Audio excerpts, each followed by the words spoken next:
Hello guys, welcome back to my channel Sulagna's view. আর আমি সুলগ্না।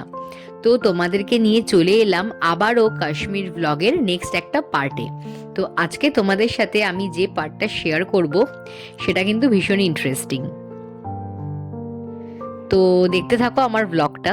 তো ফার্স্টে আমরা এখন এসে গেছি শ্রীনগরের আমাদের হোটেল থেকে গুলমার্গে। তো তোমরা দেখতেই পেয়েছিলে আগের ব্লগে আমি শ্রীনগরে ছিলাম। তো শ্রীনগর থেকে এখন আমরা গুলমার্গে এসে গেছি সকাল সকাল ব্রেকফাস্ট কমপ্লিট করে। তো এখন আমরা একটা লাইনে দাঁড়িয়ে আছি, সেটা হচ্ছে রোপওয়ের লাইন। তো রোপওয়ের টিকিট আমাদের আগে থেকেই অনলাইনে কাটা ছিল, তো সেটাই আমরা জাস্ট ভেরিফাই করার জন্য লাইনে দাঁড়িয়েছিলাম। তো সেখান থেকে টিকিট ভেরিফিকেশন কমপ্লিট করে আমরা কিন্তু ফাইনালি উঠে গেছি রোপওয়েতে। আর এই টিকিটগুলো কিন্তু আগে থেকেই তোমরা অনলাইনে কেটে রাখবে, না হলে কিন্তু পরে প্রবলেম হতে পারে। তো এই টিকিটের যে প্রাইসটা সেটা মোটামুটি তোমরা ধরে রাখো 2000-এর মধ্যেই হবে। তো এই গুলমার্গে আসার পরে দুটো ফেজে যাওয়া যায়, ফেজ 1 আর ফেজ 2। তোমরা একটা কাজ করবে, ফেজ 2টা সবার আগে চলে আসবে। যেমন আমি দেখো চলে এসেছি সবার আগে নিচ থেকে একদম ফেজ 2তে। কারণ ফেজ 2 এর যেহেতু অনেকটা উচ্চতা, তো অনেকটা যেহেতু হাইট, তো সেই কারণে পরে ওয়েদার খারাপ হয়ে গেলে কিন্তু রোপওয়ে আর নিয়ে যায় না। তো সকাল সকাল তোমরা এসে কিন্তু চলে আসবে ফেজ 2তে। তো ফার্স্টে আমি ফেজ 1-এ গেলাম সবুজ রোপওয়ে করে, এখন আবার রোপওয়ে চেঞ্জ করে মানে লাল রোপওয়ে করে চলে যাচ্ছি ফেজ 2তে। তো ফেজ 1 থেকে ফেজ 2টা কিন্তু আরো অনেক ওপরে। আমরা যখন ফেজ 1-এ যাচ্ছিলাম একটুখানি তাও গাছ দেখা যাচ্ছিল, ফেজ 2তে যে এসে গেছি দেখতেই পাচ্ছ এখন প্রচন্ড ঠান্ডা। মানে ফেজ 1-এ কিন্তু এত ঠান্ডা ছিল না, ফেজ 2তে জাস্ট রীতিমতো কাঁপছিলাম। তো সঙ্গে সঙ্গে গরম গরম ম্যাগি খেয়ে নিলাম, আর ম্যাগি খেয়ে নিয়ে এখন তোমাদের সাথে ভিউটা শেয়ার করছি। জাস্ট দেখতে থাকো ফেজ 2-র ভিউটা, মানে এতটা সুন্দর। আর দেখো যেহেতু কোনো গাছপালা কিছুই নেই ফেজ 2তে, মানে এতটা উপরে একটু হালকা কিন্তু শ্বাসকষ্ট হতে পারে। আর এত যেহেতু ঠান্ডা ছিল, দেখো প্রচন্ড ঠান্ডা, ভিউটা অসাধারণ হলেও প্রচন্ড ঠান্ডা ছিল কিন্তু এই ফেজ 2তে গুলমার্গে।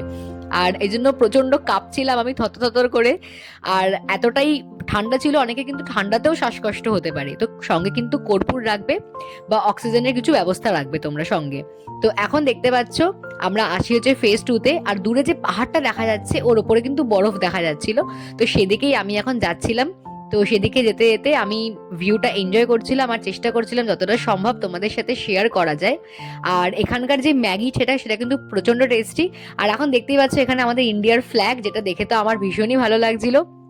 কাশ্মীরের বুকে ইন্ডিয়ার ফ্ল্যাগটা দেখে খুবই প্রাউড ফিল হচ্ছিল। আর চারিদিকের ভিউটা ছিল এরকম, একদম নীল আকাশ, মনে হচ্ছিল আকাশটা একদম হাতের কাছে, আর এরকম মেঘগুলো মনে হচ্ছিল একদম হাতের কাছে। দেখতেই পাচ্ছ হালকা হালকা রোদ উঠেছে, কিন্তু বিশ্বাস করো রোদ উঠলেও কিন্তু তার কোনো এফেক্টই ছিল না।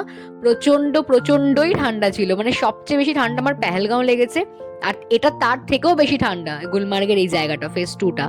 তো এখন দেখতে পাচ্ছ আমি একটু বসে পোজ দিচ্ছি আর ছবি তুলছি, কারণ এই ফেজ 2টা এতটাই সুন্দর।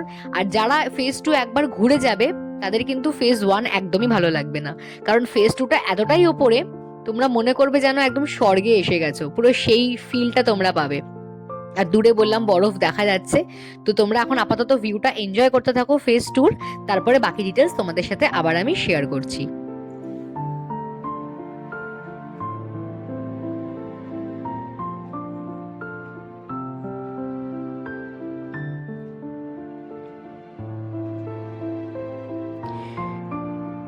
সত্যি এই ভিউটা দেখতে দেখতে আমি ভাবছিলাম যে আমি কাশ্মীরে থেকে গেলেই হয়তো ভালো হতো। তো এখন এত সুন্দর ভিউ দেখে আমি এসে গেছি আবার ফেজ 1-এ। ফেজ 1-এ কিন্তু সেরকম কিছু দেখার ছিল না। তো আপাতত গুলমার্গের পার্টটা এটুকুই, ফ্রাইড রাইস চিলি চিকেনকে পার্টটা শেষ করলাম। বাই।